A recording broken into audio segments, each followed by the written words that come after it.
মুভির শুরুতে আমরা দেখতে পাই একজন ব্যক্তি কোনো কিছু একটাকে ভয় পেয়ে পালাচ্ছে। এখানে আমরা বুঝতে পারি কেউ একজন লোকটাকে মেরে ফেলতে চায়। হঠাৎ করে পিছে থেকে একজন এসে খুব নৃশংসভাবে লোকটাকে মেরে ফেলে। এখানে আমরা বুঝতে পারি খুনি কোনো সাধারণ মানুষ নয়, খুনি একটি ভয়ঙ্কর প্রাণী। এরপরের সিনে আমরা মুভির প্রধান চরিত্র বিলবেটকে দেখতে পাই, যে একজন পশুর ডাক্তার। এই সময় সে ঘরে ছিল এবং খুব অদ্ভুতভাবে খাবার খাচ্ছিল এবং তার খাবার খাওয়ার স্টাইল দেখে আমরা বুঝতে পারি সে কোনো ব্যাপার নিয়ে খুবই চিন্তিত। তার খাবার খাওয়ার এই অদ্ভুত ধরন থেকে তার ছেলেও তার দিকে তাকিয়ে থাকে। তারপর সে তার খাবার পরিষ্কার করে তার ক্লিনিকে চলে আসে। এখানে আমরা জানতে পারি তার ক্লিনিকে তার সাথে আরো দুজন অ্যাসিস্ট্যান্ট রয়েছে এবং এখানে আমরা আরো জানতে পারি বিলবার এনিমেল স্পেশালিস্ট ছিল। কাজ শেষে বিলবার একটি নিউজ দেখতে পায়। নিউজে দেখা যায় একটা প্রাণী কালকে রাতে একজন মানুষকে খুব নৃশংসভাবে হত্যা করেছে। কোন প্রাণী হত্যা করেছে পুলিশ তা এখনো ইনভেস্টিগেশন করতে পারেনি। সে যখন নিউজটা দেখতেছিল তখনই তার ক্লিনিকে একজন লোক খুব আতঙ্কিত অবস্থায় আসে। লোকটি বিলবারকে জানায়, আমি যখন জঙ্গল দিয়ে যাচ্ছিলাম তখন হঠাৎ করে এই প্রাণীটি আমার গাড়ির সামনে চলে আসে। অ্যাক্সিডেন্টে প্রাণীটি খুব জখম হয়ে যাওয়াতে প্রাণীটিকে বাঁচানোর জন্য বিলবার ক্লিনিকে নিয়ে আসা। বিলবার যখন প্রাণীটিকে দেখে তখন সে অনেক অবাক হয় এবং ভয় পেয়ে যায়, কারণ এটি অনেক বড় আকারের একটি উল্ফ ছিল। ক্লিনিকের সবচেয়ে বড় স্ট্রেচারটিও প্রাণীটির জন্য ছোট হয়ে পড়ে। প্রাণীটির দেহে তখনও হালকা জীবন ছিল। প্রাণীটি হাত লাগানোর সাথে সাথে বিলবারের অ্যাসিস্ট্যান্ট ভয়ে দূরে সরে যায়। এত বড় এবং ভয়ানক শিয়াল দেখে ওখানে সব কুকুরগুলো অনেক ভয় পাচ্ছিল। শিয়ালটির গলায় একটি লকেট ছিল, লকেটটিতে মাইকেল লেখা ছিল। এখন বিলবার এটা চিকিৎসা করার জন্য কারো সাহায্যের প্রয়োজন ছিল। লোকটি তখনই কাজের বাহানা দিয়ে চলে যায়, কারণ লোকটি অনেক ভয় পাচ্ছিল। তখনই বিলবারের অ্যাসিস্ট্যান্ট দ্বিতীয়বারের মতো শিয়ালটির কাছে যায় এবং শিয়ালটি তাকে ঝাড়া দিয়ে দূরে ফেলে দেয় এবং রাগে শিয়ালটি বিলবারের হাতে কামড় বসিয়ে দেয়। আর বিলবারকে কামড় দেওয়ার সাথে সাথে শিয়ালটি নিজেই মারা যায়। শিয়ালটির কামড়ের কারণে বিলবারও অজ্ঞান হয়ে পড়ে। যখন বিলবারের হুশ আসে তখন হাতে ব্যান্ডেজ করে এবং নিজেকে নিজে ইনজেকশন দেয়। এসবের পর বিলবার নিজের ঘরে চলে যায়। আজকে বিলবারের শরীরে খুব অদ্ভুত ফিল হচ্ছিল। সে তাড়াতাড়ি গিয়ে বিছানায় শুয়ে পড়ে এবং তার ওয়াইফকে বলে যে জানালাটা খুলে দিতে। আজকে বিলবারের অনেক বেশি গরমও লাগতেছিল। তারপর সে অনেক তাড়াতাড়ি ঘুমিয়ে পড়ে। সকালে যখন সে ঘুম থেকে উঠে সে তার শরীরে অন্যরকম একটা শক্তি অনুভব করে এবং সে অনুভব করতে পারে তার আগের থেকে স্মেল পাওয়ার অনেক বেশি বেড়ে গেছে। সে অনেক দূরের জিনিস শুনতে পারতেছিল এবং সে নিউজ অন করে দেখতে পায় আবারও নৃশংসভাবে একটি মার্ডার হয়েছে, যে মার্ডারটিও একটি প্রাণী করেছে। কিন্তু এটি কিভাবে সম্ভব ছিল, কারণ প্রাণীটি তো অলরেডি মারা গিয়েছে। এই মার্ডারটি কে করেছে এটি সবার কাছে একটি রহস্য হয়েই থেকে যায়। পুলিশ এখনো প্রাণীটিকে খুঁজতে সক্ষম হয়নি, কিন্তু তারা ক্লু খুঁজছিল। সাংবাদিক পুলিশকে প্রশ্ন করে, আপনারা কিভাবে শিওর মার্ডারগুলো কোনো প্রাণীর কাজ? তখন পুলিশ বলে, আমরা ডেড বডিগুলো দেখে বুঝতে পেরেছি, কারণ ডেড বডিগুলোর ক্ষতটা এতটাই গভীর যে যা কোনো মানুষের নখ দিয়ে করা কখনোই সম্ভব না। এরপর দেখা যায় বেলবার নাস্তা খেতে বসেছে এবং সে তার ছেলের খেলনাগুলো থেকে কিছুটা কুকুরের মতো স্মেল নিচ্ছে।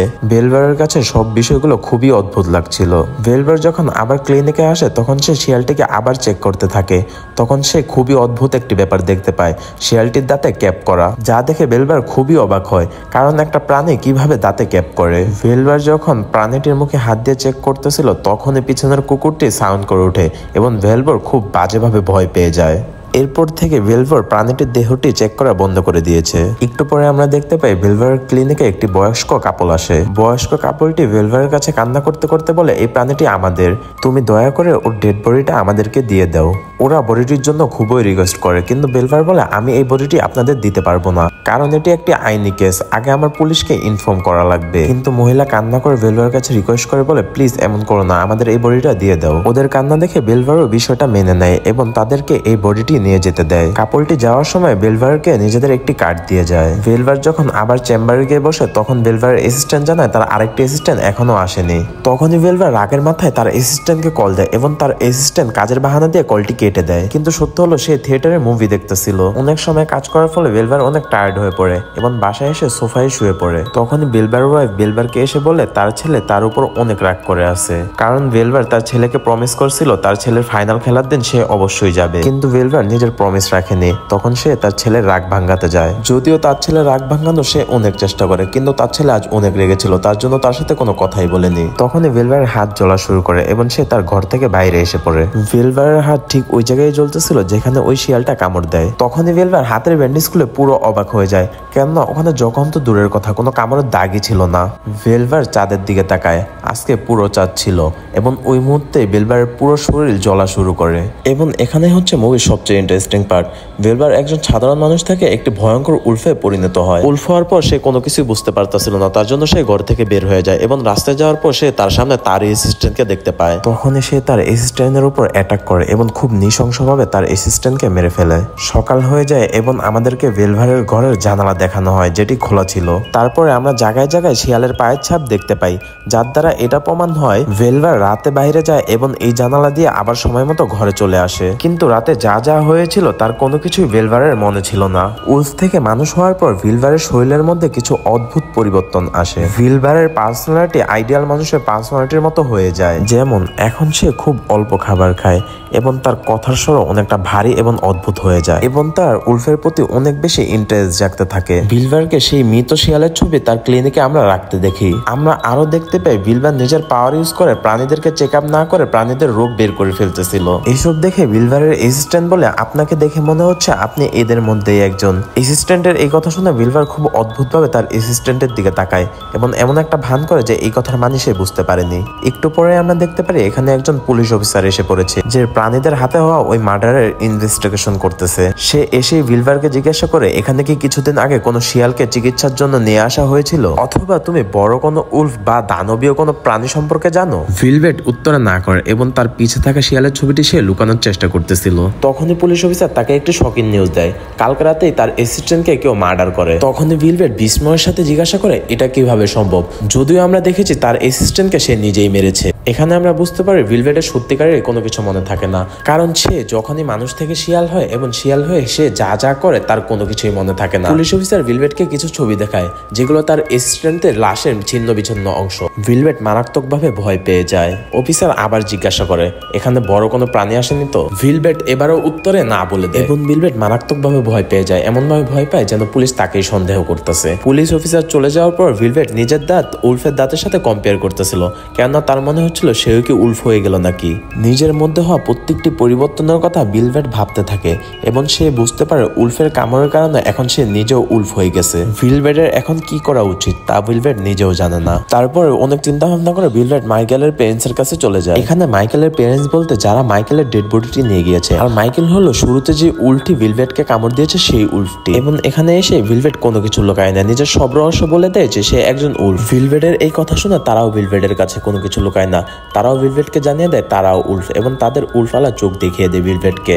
এবং এর থেকেও একটি শকিং নিউজ বৃদ্ধ কাপড়টি বলে যে শুধু তারা না, তাদের পুরো উলফ কমিউনিটি রয়েছে এই এরিয়ার মধ্যে। তখন ভেলভেট কোয়েশ্চেন করে তাহলে কি আপনারা এই মার্ডার গুলো করতেছেন? তখন তারা বলে না, আমরা কেন মার্ডার করবো, আমরা তো ভেজিটেরিয়ান। এই কথা শুনে ভেলভেটের কাছে খুবই অদ্ভুত লাগে, কেননা উলফ আবার কিভাবে ভেজিটেরিয়ান হয়। ওই সময় লোকটি ভেলভেটকে এক্সপ্লেন করে তুমি যেই ধরনের মানুষ উলফ হওয়ার পর তোমার মধ্যে ওই বৈশিষ্ট্যগুলোই থাকবে। যেমন তুমি মানুষ থাকতে যদি ভেজিটেরিয়ান থাকো তাহলে উলফ হওয়ার পর ভেজিটেরিয়ান হবে, আর মানুষ থাকতে যদি নন ভেজিটেরিয়ান থাকো তাহলে উলফ হওয়ার পর তুমি নন ভেজিটেরিয়ান হবে। তুমি মানুষ থাকা অবস্থায় যদি রাগী হয়ে থাকো তাহলে তুমি উলফ হওয়ার পর খুবই ভয়ানক হয়ে যাবে। এসব কথা শুনে ভেলভেট নিজের বাড়ির দিকে চলে যাবে। তখনই সিন কাট হয়ে আমরা দেখতে পাই ভেলভেটের দ্বিতীয় অ্যাসিস্ট্যান্টের উপর একটি উলফ হামলা করে দেয়।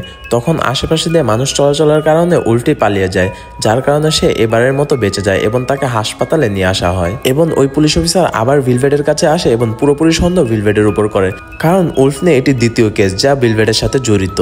এখানে ভেলভেটও চাচ্ছিল আসল খুনিকে বের করতে, তার জন্য সে তার অ্যাসিস্ট্যান্টের হাতের স্মেল নেয় এবং সে বুঝতে পারে আসল খুনিকে। সে স্মেলের পিছু করতে করতে খুনির ঠিকানা পেয়ে যায় এবং খুনিকেও পেয়ে যায়। তখনই খুনির সঙ্গে লড়াই করার জন্য সে নিজেকে একটি উলফে পরিণত করে, কিন্তু ওখানে গিয়ে দেখতে পারে খুনি কোনো উলফ না, খুনি একটি সাধারণ ছেলে যে উলফের অনেক বড় ফ্যান। ছেলেটিও একদিন উলফ হতে চায়, যার জন্য সে নকল উলফ সেজে এসব কাজ করতেছিল। ছেলেটি মনে করে এরকম মার্ডার করার পর যখন উলফদের নাম নষ্ট হবে তখন কোনো উলফ তার কাছে আসবে এবং তাকে কামড় দিয়ে তাকেও উলফ বানিয়ে দিবে। এখানে ছেলেটি তার নকল উলফের ড্রেস পরে দেখায় এবং এই ড্রেসে তাকে পুরো রিয়েল উলফ লাগতেছিল। এবং এখানে আমাদেরকে ভেলভেটের উলফের পুরো লুক দেখানো হয়, যেটি ওই ছেলের নকল ড্রেস থেকে অনেক ভয়ানক এবং অনেক বড় ছিল। তখন ওই ছেলেটির কুকুর সাউন্ড করতেছিল এবং ভেলভেট কুকুরটিকে চুপ করতে বলে। এখন এই ছেলেটি ভেলভেটকে অনেক রিকোয়েস্ট করে যে তুমি দয়া করে আমাকে একটি কামড় দাও এবং আমাকেও তোমার মতো উলফ বানিয়ে দাও, কিন্তু ভেলভেট তার কোনো কথাই শোনে না, কেননা সে জানে যে মানুষ অবস্থায় এত খারাপ, সে উলফ হলে কি করবে, সে উলফ হলে তো এর থেকে অনেকটা খারাপ কিছু করবে। তার জন্য আমরা দেখতে পাই ভেলভেট প্রথম ছেলেটির হাত ছিঁড়ে ফেলে এবং খুব নৃশংসভাবে ছেলেটিকে হত্যা করে। এবং মুভি শেষে আমরা দেখতে পাই ভেলভেট নিজের ডিনারে মাইকেলের বাবা মাকে ইনভাইট করে। এখানে তারা কথা হলে তারা সবাই সবসময় একসাথে থাকবে এবং সবাই হাসি খুশি থাকবে, আর এখানেই মুভির এন্ডিং হয়ে যায়।